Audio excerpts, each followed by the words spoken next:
This is ABC 7 Los Angeles. 60% of American adults have gum disease. The American Dental Association says most people would rather risk losing a tooth than get gum surgery. But as health specialist Denise Dodor reports, a new FDA-cleared laser alternative may get more people into the dentist chair. How are you doing, Linda? You feeling anything? Good. Today, Linda Drexler is doing great. Yes, she has gum disease, but at least she doesn't have to go under the knife. She's taking advantage of a newly approved laser, which means no cutting, no stitches, and hardly any downtime. So the patient is back to their daily routine, back to work right away. They can come in on their lunch hour and resume their daily activities. Gum disease is when the gum and bone erode and teeth become loose in their sockets. I was losing bone, and I did not know that either because of, this gum disease. Lynette Little is one of 100 million Americans who has gum disease. Symptoms include bad breath, red or swollen gums, bleeding when flossing or brushing, and a change in the way your teeth fit together. Left untreated, the bacteria in the mouth can travel through the bloodstream and cause heart attack and stroke. It's even linked to premature deliveries. Each year, 30,000 of us undergo painful gum amputations to treat it. But now many dentists are offering laser periodontal therapy. This procedure does for dentistry what LASIK has done for people with eye problems. Periolase selectively destroys diseased tissue and heals as it treats. Dentists say it also helps promote bone growth. The best part for patients is the ease and convenience. In the new way, you can walk out the door, and it's like you just came to the dentist's office for a checkup. I mean, it was just such a breeze. And with this new laser treatment, it's less likely that a reinfection will occur. In Sherman Oaks, Denise Dodor, ABC 7 Eyewitness News. With the vast majority of the population having some form of gum disease, it's not surprising that dentists commonly recommend periodontal treatment to their patients.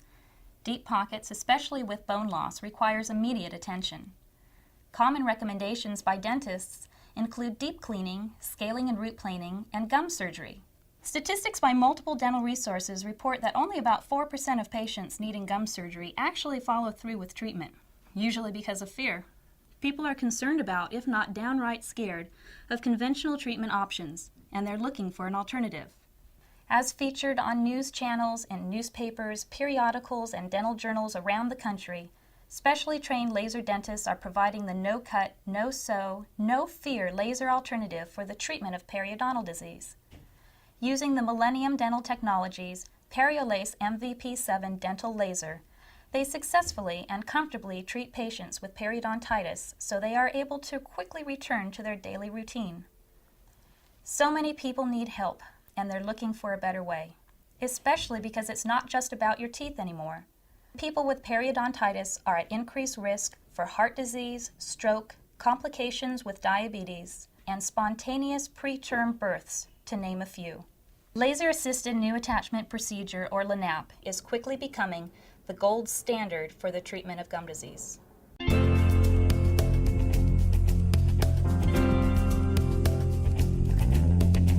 Hi, I'm Dr. Dawn Bluer, and I'm here to do your periodontal consultation. That's great.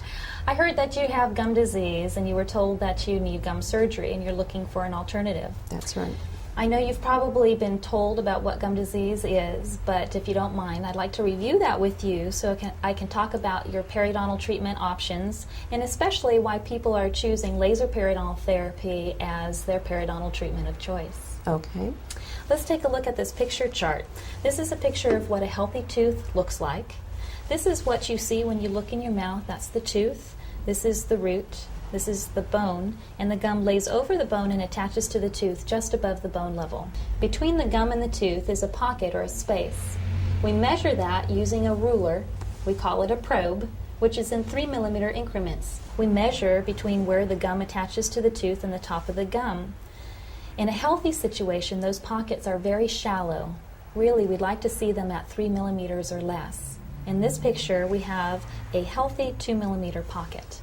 What happens is the bacteria that's naturally in our mouth sticks to the teeth and lives off of the food that we eat, producing this white filmy stuff.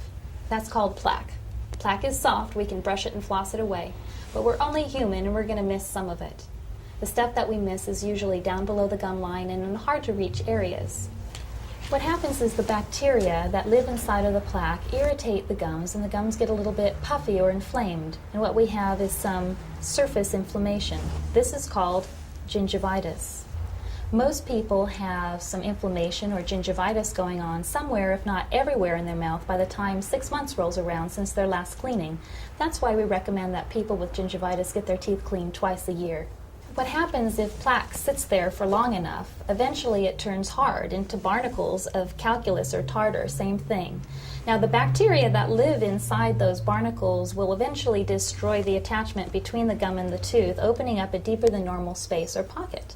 In this picture we see a 5 millimeter pocket, allowing the bacteria to then start attacking the bone too. When we have attachment loss and bone loss, this is called periodontitis. This is no longer a surface problem, it's a problem going on down below the gum line, deep below the surface. And so a regular surface cleaning really doesn't do the trick. It's just the tip of the iceberg. Now the problem with deep pockets is they're harder to keep clean than the shallow pockets are. In this picture we have a 6 millimeter pocket and more bone loss. Now the issue here is if we have a 6 millimeter pocket and the gum started up here, and we have 2 millimeters of damage at the surface, we really have about 8 millimeters of attachment loss. The reason why the gums recede is that this very inflamed tissue is easily damaged when you chew and brush your teeth. In this picture, we have an 8 millimeter pocket, a lot of bone loss, and a whole lot of recession here. Recession is very common for patients who have gum disease, but it doesn't always occur. The big concern with periodontitis is as the pocket gets deeper and you lose more bone around the tooth can actually become loose and you can lose a tooth or teeth as a result of the disease. Let's take a look at this picture while we're talking about some of your treatment options for periodontal disease. Basically, we have 3. Conventional periodontal treatment includes scaling and root planing, otherwise known as deep cleaning, osteosurgery, otherwise known as gum surgery, and laser periodontal therapy, otherwise known as LANAP, or Laser-Assisted New Attachment Procedure, the first and only university-researched and FDA-approved laser periodontal treatment, requiring a specific laser and patented protocol to achieve it. Okay. Let's start with scaling and root planing. Basically, with scaling and root planing, it is a deep, aggressive cleaning. You're numb during the procedure so that we can get down to the bottom of the pocket and do a real thorough job cleaning the tooth. Now, the problem is that we have very limited access to get down to the bottom of the pocket, and we can't see down there, so we're basically working by braille. So we're likely going to miss some of the calculus, especially in the deeper pockets. Even in conjunction with the use of medication, we don't expect to see a strong fibrous reconnection or any bone improvement. If after scaling and root planing a deep pocket persists, the next conventional treatment option is to do gum surgery. Basically, if we still have a 6 millimeter pocket and we cut the gum here and take this piece away, we've left about a 2 millimeter pocket behind. The goal of gum surgery is to create shallow pockets with the hope that we can slow the progression of the disease process.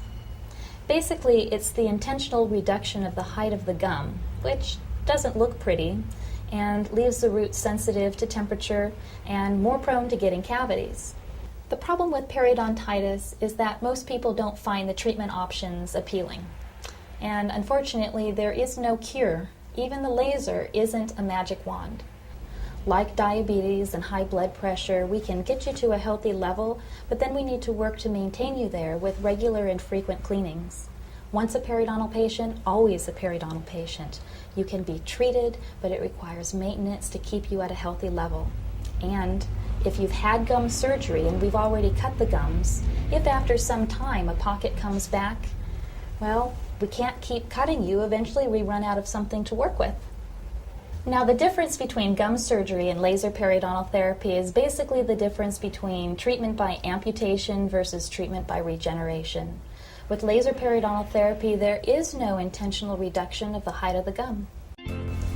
Now, we use the laser initially between the gum and the tooth to kill bacteria inside of the pocket, which, remember, is the source of the problem.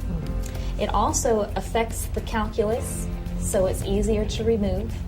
And we're removing this diseased lining on the inside of the pocket, without damaging the healthy fibers that live underneath. The laser can see the difference between healthy tissue and diseased tissue, and it can see where the bacteria is and specifically kills those as well. Now we have better access to get into the pocket and do a better job removing the calculus from the surface of the tooth. We use ultrasonic instruments that vibrate the calculus off the surface of the tooth and flush it out with antibacterial irrigation. We then use the laser on a different setting, killing bacteria again, and creating my super duper blood clot, or what I like to call my biological band-aid, that keeps high concentrations of bacteria and debris out of the area. Now this seals the gum up against the tooth. We haven't killed every microbe of bacteria forever, and we haven't sealed the gum up against the tooth forever, but we've created a clean, disinfected, closed, and stable environment for the body to be able to kick in its own natural defenses. There's a little war going on down here. The bacteria against your immune system, and unfortunately you're losing the war. When we use the laser, we are tipping the scales in favor of regeneration versus degeneration. If you think about it, we have the ability to build ourselves back. We can grow fibrous tissue, we can grow bone. That's why we don't amputate a broken arm. Good thing. But we only do it under the right circumstances. If you think about it, we have a cast on a cleaned up, disinfected arm so that the body has a chance to grow back. Well, the problem is the mouth is a dirty, unstable place. But with the help of the laser, we can create that closed, disinfected environment so that the body has a chance to kick in its own natural defenses and start to rebuild. In order to stabilize the area, we need to find any areas where you might be hitting your teeth together too hard or inappropriately. And once we find those areas, especially in the spots where your pockets are very deep, you have a lot of bone loss, or the teeth are loose, we need to spot grind them away. Then we leave the area alone. We don't want to mechanically disturb the area, don't want you to chew on it. You're on a soft food diet for about a week, and we want you to follow special cleaning instructions. Now, you're not on a soft diet because you won't feel like chewing over there. We just don't want you to disturb the area. Now, we don't go back in here and reprobe the area for about 9 to 12 months after the treatment is done. That doesn't mean we're not seeing you during that period of time. After everything is done, we'd like to see you back a month after for surface cleaning and to reevaluate the healing. And then it is the recommendation, standard recommendation for periodontal patients, that you have your teeth cleaned every 3 months to keep yourself healthy and maintained. It's the best insurance policy that you could give yourself, because we don't want to have plaque and calculus and the bacteria that live inside it start to destroy these new attachments that are starting to form in the pocket. They are more easily destroyed than what you had when your teeth and your gums were healthy. Now, we can't grow everything back that you had before, but we are consistently finding new fibrous attachment and improvement in bone quality, if not quantity. We just can't guarantee how much and where. We do routinely see pocket depths reduced by about half. And by comparison with conventional periodontal treatment, we see patients with less pain, bleeding, swelling, less reduction of the tissue height, less downtime, less recovery time, and a much greater overall patient satisfaction, and, if I might add, much greater doctor satisfaction, providing a very effective and wonderful treatment to the many patients who need it. Do you treat the whole mouth at once? We can treat the whole mouth at once, or we can treat you in halves, where we treat the right side, and then quickly thereafter treat the left side, and a week after that make sure everything is healing well. A month after everything is done, we want to see you for a surface cleaning and to make sure that everything is healing properly. And then you're here for your regular 3-month cleanings indefinitely to make sure things are under control. Is this going to hurt? Well, during the procedure you're numb, so you're not going to have any pain. After the procedure is done, you'll feel like, yeah, I had work done today, but you're not in agonizing pain. Usually an over-the-counter pain medication will keep you comfortable. Certainly, by comparison to conventional gum surgery, patients are surprised and very pleased. Are some people more prone to get gum disease? Yes, even though the direct cause of periodontitis is a bacterial infection, how you react to the presence of that bacteria is influenced by many other factors. There's a strong hereditary link to periodontitis. It may run in your family. Things like overall health, nutrition, stress levels, smoking, history of dental care or lack thereof, all play a part in how you respond to periodontal disease. Does this cost more than regular gum surgery? Typically, no. The costs are about comparable to conventional gum surgery, sometimes even less, considering that oftentimes scaling and root planing needs to be done prior to gum surgery and needs to be paid for, whereas with laser periodontal therapy, we don't require scaling and root planing to be done first. Does my insurance cover any of this? Typically, we can get some insurance benefits towards this procedure. We'll just have to look at the details of your plan and we'll let you know. My gums don't bleed, my breath doesn't smell, and I can smile without embarrassment. My teeth have never felt better. Your laser surgery put me on the fast track to a better life of healthy teeth.